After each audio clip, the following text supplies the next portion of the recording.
If I've landed on your FYP, welcome to Spinal Health TikTok. Today we're going to continue our journey on talking about our posture and our neck health. Necks are one of my favorite things to treat because typically they get better pretty fast if you're not afraid to move them.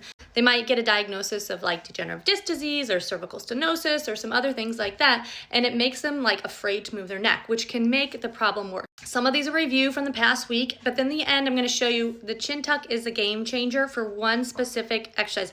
The chin tuck in itself is an exercise that a lot of people can benefit from, but the chin tuck with an additional stretch to it is a game changer. So exercise number one, we're gonna work our mid-back, our thoracic spine, our muscles, okay?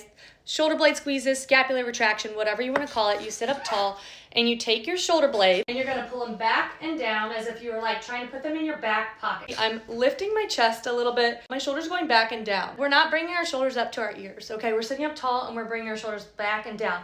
We lift our chest a little bit without arching our low back. Low back doesn't move. Shoulder blades come back. This is like our posture that we want to be in when we do all our neck exercises.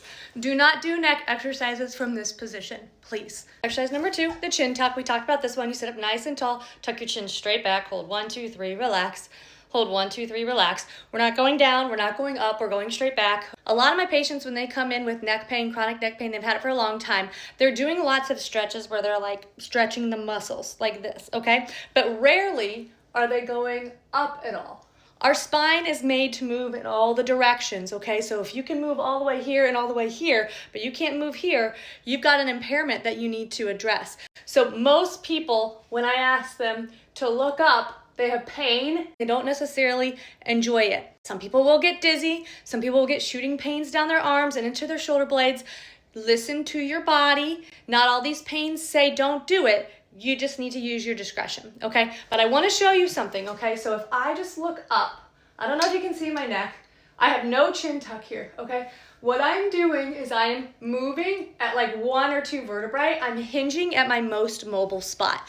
Typically that spot is overworked and underpaid. The areas above and below are stiff and locked up, and this part of my neck is doing everything. If we really want to stretch our neck and get into areas and mobilize things that are stiff, what we need to do is a chin tuck first, stack the vertebrae, okay? Staircase, hinge. Stack, elevator, now we're gonna get everything. Okay, chin tuck. Keep the chin tuck. Don't let it go. Don't let it go. Here, instead of hinging at your most mobile spot, you're gonna recruit all the vertebrae. You may even feel this down between your shoulder blades, to be honest. And then you're gonna get to a point where you're like, I can't hold the chin tuck anymore. That's okay, let it go. If that is too aggressive, you cannot do it. Or if you just want a little extra support, pillowcase is your friend. We put the pillowcase around the base of our neck, and same thing, we tuck, we hold the tuck, we hold the tuck, we hold the tuck, we let it go, and we stretch, we come back. We are getting stretching out of more than just one vertebrae. We don't want to overwork and hinge at the one spot we already hinge at. Not the most flattering exercise. Common things that are pretty typical for a lot of people, a little bit of dizziness, but not a lot. Feeling and hearing some cracking, having some discomfort should get better the more reps you do. If your discomfort gets worse, the more you do, you're gonna stop. Sharp shooting pains down the shoulders, into the shoulder blades, into the hands, numbness and tingling, all those things do happen, should get better the more you do. If it gets worse the more you do, you will stop. Contraindications, things to be aware of if you have a spinal fusion or if you have cancer or METs or anything that's like a special circumstance, contact a physician, don't do these, okay? These are higher level, these are more aggressive. You wanna avoid the 5 Ds.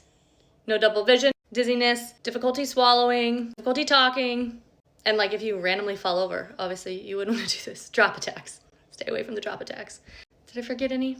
Basically just here to tell you the big difference between this and this, it's a completely different exercise, completely different stretch.